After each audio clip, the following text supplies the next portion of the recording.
आशीष नंदी की एक मशहूर कहावत है, क्रिकेट एक भारतीय गेम है जिसे अंग्रेजों ने गलती से ढूंढ लिया है। डिकेड्स तक इंडिया में क्रिकेट एक जेंटलमैन्स गेम हुआ करता था, लेकिन अप्रैल 2008 में एक ऐसा तूफान आया जिसने क्रिकेट की दुनिया को हमेशा के लिए बदल के रख दिया।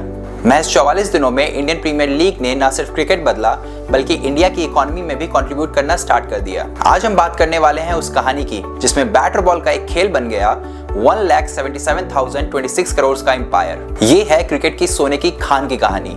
स्वागत है आप सभी का चक दे भारत के यूट्यूब चैनल पे where every sport matters. IPL के इकोनॉमिक्स को समझना है तो उससे पहले इंडिया में क्रिकेट के प्रति लोगों के पैशन को समझना होगा। 1983 में जब कपिल देव ने वर्ल्ड कप उठाया तो उस दिन से क्रिकेट इंडिया में एक रिलीजन बन गया और उसके कुछ सालों बाद ही सचिन तेंदुलकर के रूप में क्रिकेट को अपना एक भगवान मिला। लेकिन 2007 तक इस रिलीजन को एक मंदिर की जरूरत थी। जब इंडिया ने 2007 में अपना पहला T20 वर्ल्ड कप जीता तो बीसीसीआई को रियलाइज हुआ कि उनके हाथों में एक बहुत बड़ी सोने की खान है। ललित मोदी एक रेवोल्यूशनरी आइडिया लेकर आए। क्या होगा अगर हम इंग्लिश प्रीमियर लीग के बिजनेस मॉडल को उठाएं और उसमें बॉलीवुड की चमक और देश का जुनून मिला दें और एक ऐसी लीग क्रिएट करें जिसपे हर भारतीय को फक्र हो और वो गर्व से अपना सीना चौड़ा करके कह सके ये हमारी लीग है।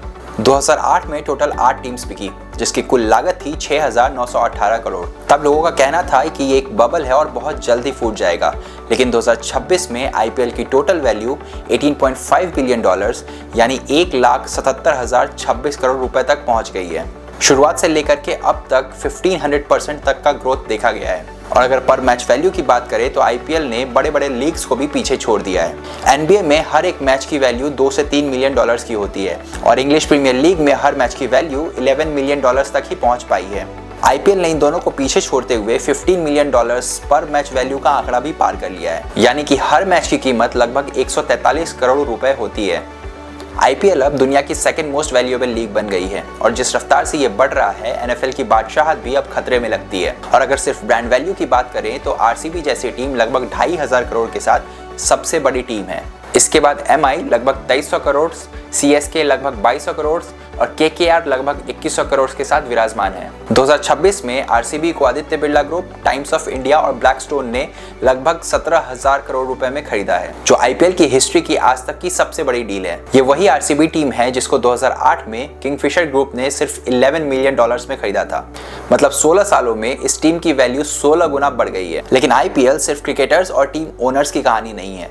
ये एक ऐसा इनविजिबल इकोनॉमी है जो हर साल मार्च से मई तक देश को रफ्तार दे करके जाता है। जब भी किसी वेन्यू पे एक मैच होता है तो सिर्फ ऑफिशियल्स ट्रैवल नहीं करते, टीम्स ट्रैवल करती हैं, दर्शक ट्रैवल करते हैं, ब्रॉडकास्टर्स ट्रैवल करते हैं और ये सब मिलाकर के एक बहुत ही बड़ा इम्पैक्ट डालते हैं। एक रिपोर्ट के मुताबिक आईपीएल सीजन के दौरान मुंबई, बेंगलुरु और अहमदाबाद जैसे शहरों में होटल बुकिंग्स लगभग 25 से 30% तक बढ़ जाती है और आईपीएल के कारण ही लगभग हर साल 50,000 से ज्यादा रूम्स सिर्फ एक दिन के लिए बुक होते हैं। इसका मतलब ये है कि स्टार रेटेड होटल्स हो या फिर बजट होटल्स, सारे होटल्स फुल्ली ऑक्यूपाइड होते हैं। और जब आईपीएल चलता है तो हर एक रेस्टोरेंट, हर एक लाउंज और हर एक ढाबा एक मिनी स्टेडियम बन जाता है।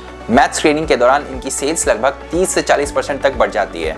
लेकिन 2026 में सबसे बड़े प्लेयर्स हैं क्विक कॉमर्स और food delivery apps. Zomato, Swiggy और ब्लिंकिट जैसे एप्स पर मैच शुरू होते ही ऑर्डर्स का तूफान आने लगता है। एक रिपोर्ट की माने तो आईपीएल 2023 के फाइनल के दिन एक दिन में स्विगी पर 1.2 करोड़ बिरयानी ऑर्डर हुए थे, मतलब हर मिनट में 212 बिरयानी। जोमैटो के भी डेली एक्टिव यूजर्स आईपीएल के दौरान 8% से बढ़ जाते हैं।